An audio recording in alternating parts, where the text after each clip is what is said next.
অভিষেক বন্দ্যোপাধ্যায় বিজেপিতে যাবে। আরে আমার গলা কেটে দিলে কাটা গলা থেকে মমতা ব্যানার্জি জিন্দাবাদ বেরোবে। আমি বেঈমান নই। বাজারে ছড়িয়ে দেওয়া হচ্ছে, নতুন দল আসছে, বিজেপির হাতে কলকে আর তামাক খেয়ে কয়েকটা সংবাদ মাধ্যম আর দু চারটে সাংবাদিক এই কাজটা করছে। আমি তাদের নাম করে এই সবার পরিবেশ নষ্ট করব না। আর খবরে যা দেখবেন, আমি আপনাকে বলছি 100তে 100টাই মিথ্যে। কোনো খবরের কথায় বিশ্বাস করবেন না। কালকে খবরে দেখানো হয়েছে অভিষেক বন্দ্যোপাধ্যায়ের বিরুদ্ধে ইডি চার্জশিট দিয়েছে, সিবিআই চার্জশিট দিয়েছে, 28 পাতার চার্জশিট। দু জায়গায় খালি আমার নামটা লিখেছে। তাও অভিষেক বন্দ্যোপাধ্যায় কে, বাড়ি কোথায়, সাংসদ না বিধায়ক না পঞ্চায়েত প্রধান, কোথায় থাকে, কার ছেলে, কোনো পরিচয় নেই।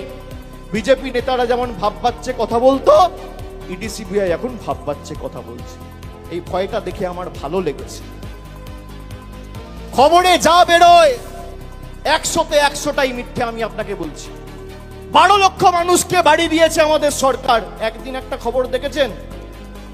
2.5 কোটি মানুষকে, 2.5 কোটি মহিলাদের, মায়েদের, দিদিদের, বোনেদের নিজের গচ্ছিত সঞ্চিত সরকারি রাজ্য সরকারের কোষাগার থেকে আমাদের সরকার লক্ষ্মীর ভান্ডার দিয়েছে 50,000 কোটি টাকা খরচা করে।